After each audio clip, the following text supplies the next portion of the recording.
Hey YouTube. So the other day I uploaded the video of the rescue that we had on the West Fork of the Tuck. I had a lot of comments and questions about that video, and one theme that kept coming up with people asking me questions about is why should the person being rescued not wrap the throw rope around their hand, which is what happened in that particular incident. So I thought I'd just do a super short video explaining why you should not wrap the rope around your hand and how to hold a throw rope if you're being rescued. There's a lot more to throw rope safety and protocols that I'm not covering in this video. I'm strictly talking about how to hold the throw rope when it's thrown to you. I encourage everybody to take a swiftwater rescue class, learn as much as you can. A YouTube video, multiple YouTube videos are not going to tell you what you need to do. You need to be in person with an instructor and go with your crew, take that swiftwater rescue class, and then after that, practice those skills on a regular basis so you don't forget them. And a throw rope is thrown to you. How do you hold it? How do you catch it?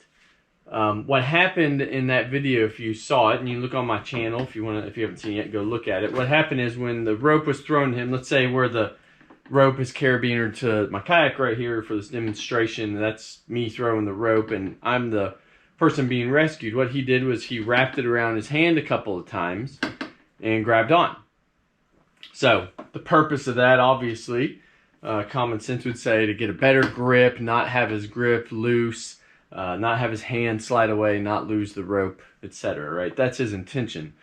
The reality is, though, if we're being rescued, if you're swimming or in a kayak and a throw rope is thrown to you, you never ever want to do this. This is a very dangerous situation you've placed yourself in, and there's a couple things that could go wrong. One is this could very much damage your hand. If you're in a very high flow, swift water environment, you get swept downstream, maybe you're stable when you get it, but then you jump off a rock, you're trying to swim to shore, whatever.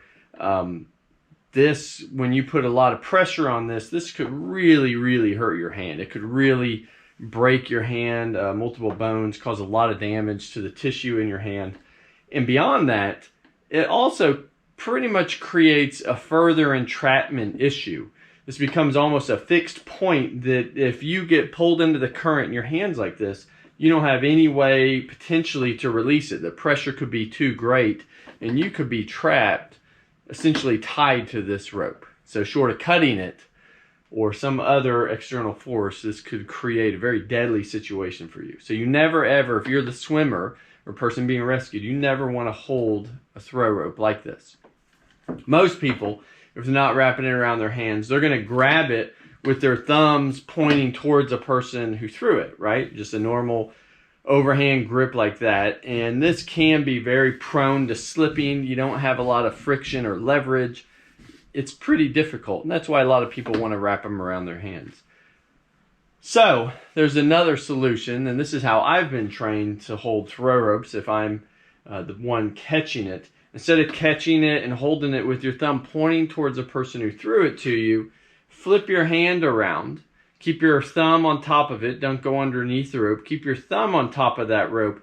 Grab it with your pinky facing towards there. So just literally instead of your thumb, you're flipping your hand and you're grabbing it like this. And then all you have to do to get that friction is turn your wrist and create that little bite.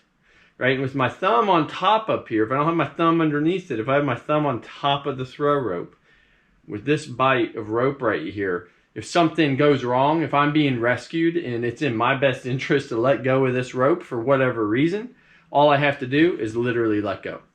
It's that simple. So by grabbing it this way with your thumb and hand on top of it and putting the bite in it, I can get pretty much the same amount of leverage and friction to be able to hold on to this strong. You can actually get a much stronger grip, much, much better grip than if you're just holding it like this. And quite candidly, let's say you're the person who throws the rope and I've thrown it to somebody and I'm belaying it behind me, which gives me a lot of additional friction and leverage. On top of that, instead of holding it like this, if I similarly put a bite in this, I can hold this and get a lot of leverage. So anytime that you're holding a throw rope, don't wrap it around your hand. don't necessarily, you can grab it a normal overhand, but it is going to be very prone. You don't have a lot of leverage or friction. You can do that. But this way, with your hand flipped over and just do a quick bite on it, it's going to give you better friction, better grip, much stronger without the entrapment or ensnarement issues.